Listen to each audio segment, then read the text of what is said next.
Atas nama Azza Najwa Syakir. Yuk.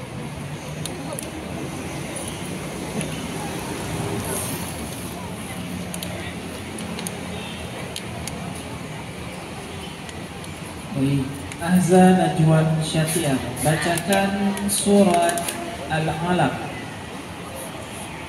A'udzu billahi minasy syaithanir rajim. Bismillahirrahmanirrahim. Iqra bismi rabbikal ladzi khalaq. Khalaqal insana min 'alaq. Iqra wa rabbukal akram. Alladzi 'allama bil qalam. 'Allamal insana ma lam ya'lam. Kalla innal insana layatgha an ra'ahu istaghna. Ila rabbika ruj'a.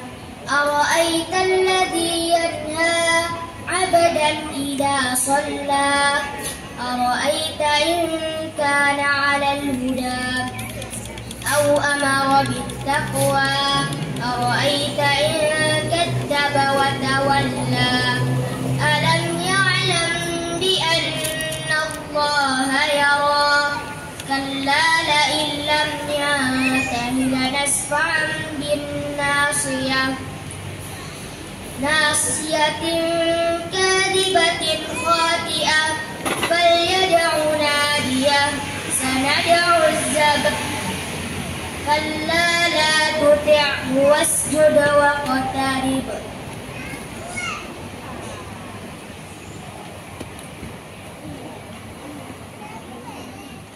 Baik, sambungkan ayat yang Ustaz bacakan.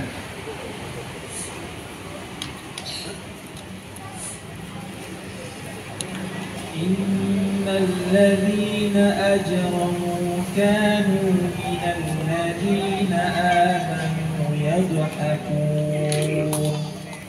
Wa idza hum yatawamakun.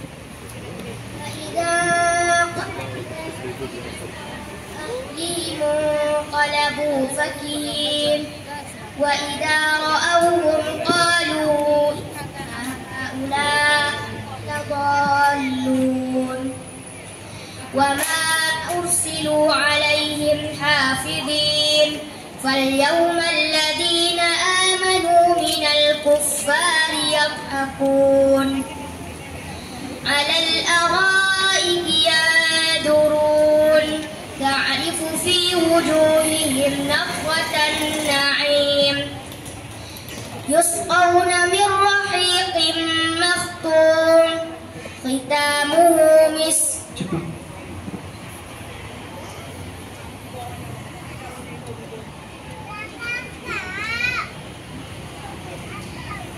وَجَعَلْنَا نَوْمَكُمْ سُبَاتًا الليل لباسا وجعلنا النهار معاشا وبنينا فوقكم سبعا شدادا وجعلنا سراجا وهاجا وأنزلنا من المعصرات ماء سجاجا لنخرج به حبا ونباتا وجنات ألفافا إن يوم الفصل كان ميقاتا. السلام عليكم ورحمة الله وبركاته. وعليكم السلام ورحمة الله وبركاته.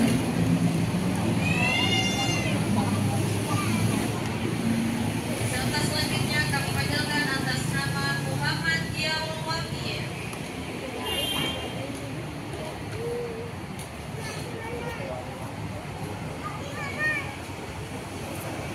Assalamualaikum warahmatullahi wabarakatuh.